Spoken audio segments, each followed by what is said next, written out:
Today I'm going to be talking about MIG welding with different shielding gases. One type of shielding gas would be pure CO2. Pure CO2 leads to a wider weld bead and more spatter. Advantages: it provides deep weld penetration, it's suitable for welding thick materials, and it also is cost effective. Some disadvantages would be it leads to a wider weld bead, increased spatter, and less stable arc compared to mixes.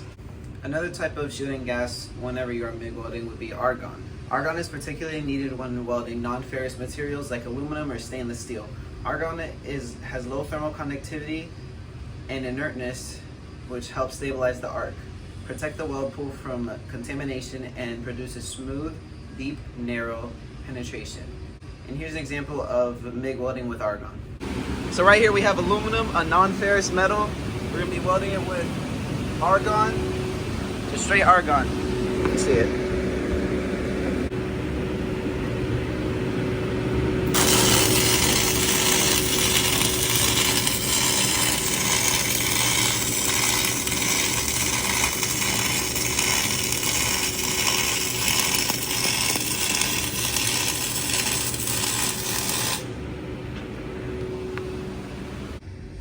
Helium would be another type of shielding gas used when MIG welding.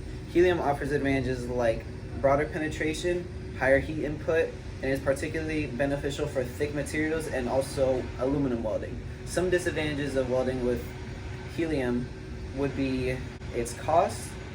Helium is generally more expensive than argon, making it less economical for large-scale welding applications.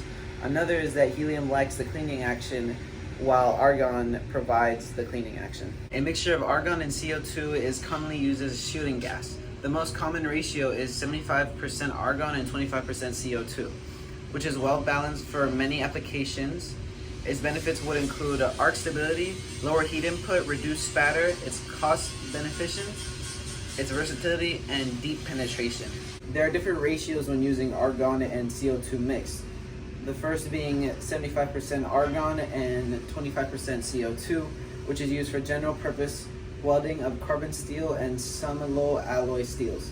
Another one would be 90% argon and 10% CO2, which is ideal for achieving spray or pulse spray transfer at lower current levels.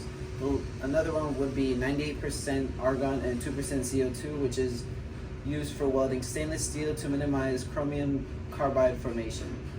Now I'm going to show an example of using 75% argon and 25% CO2 mixture when MIG welding. So now we have the argon and CO2 mixture of 75% argon and 25% CO2.